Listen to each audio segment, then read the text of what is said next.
Hi, welcome back. We are going to pick up from where we left off. We left off by having a big old dump of Lua knowledge into our heads. And we are going to pick up with, we have our game plan, we've got Lua knowledge. You've also got all of your experience from Control 101, where we've talked about things like the event handler and those kinds of things. Like, it's time to start bringing it together. So here we go. When the button is pressed, we need to figure out how to write that first line of syntax. So one of the first things that we should think about is that idea of the button is pressed. That means that we should be thinking about components have controls, and controls have control tree aspects. So that word, button is pressed, should be making us think about the idea of the event handler aspect. And that's true. Now, one of the other things that we should be thinking about is that each script has a list of its own controls. And the name of that list is conveniently controls. So right here, line 5, and let's start typing capital C and the letter O and the letter N, and look what has happened. Autocomplete is already starting to fill in for us, and it's asking us controls, component, name control. What are you looking for there, bud? The answer is I want controls, and here's the magic.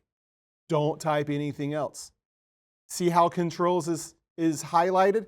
Just hit tab. And notice it types in the rest of it for you. Look, 98% of the speed that you're going to see us writing code with is because we are typing 1 to 2 letters and hitting tab for, yep, autocomplete picked the right thing. So controls and then hit the dot. You can see that you get the list of controls that we have configured so far for our script. We're going to start with the one called nav room. I'm going to use my keyboard to arrow down, and then I'm going to hit tab to let it type the rest of that in. And then when I hit dot, hey, look at that. Those are the control tree aspects of that particular control.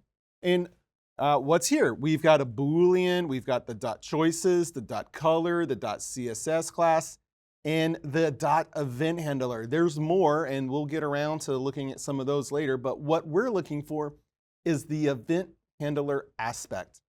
So we're gonna hit dot event handler, and it types it all in. And you may remember from Control 101, what is an event handler?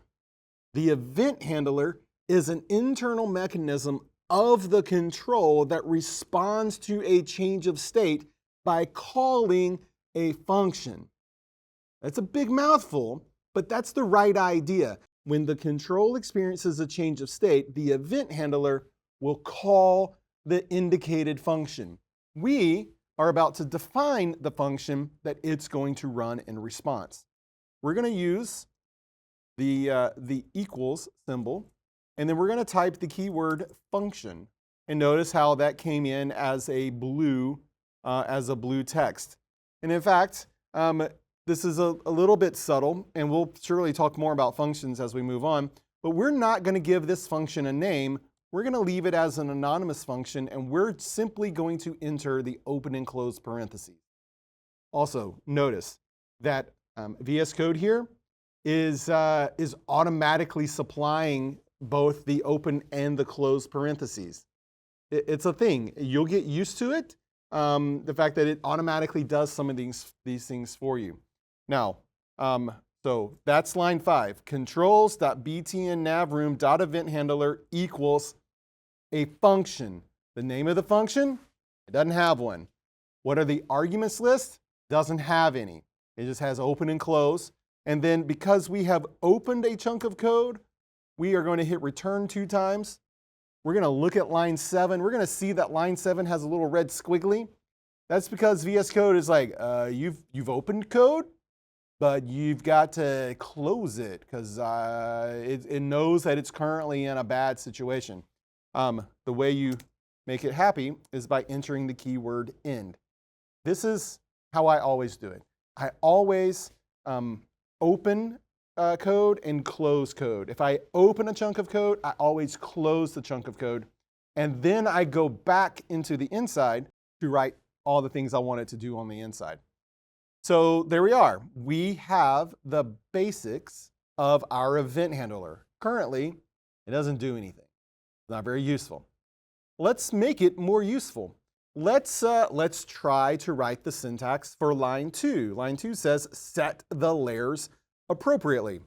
And we're going to do something stylistically. We're going to hit tab to move in, right? Just to indent in. Is there any magic behind this? No, it's 100% for human readability's sake, because I like to show these things as being nested and what's in line with what. So hit the tab, and then okay, we got to do something about layers.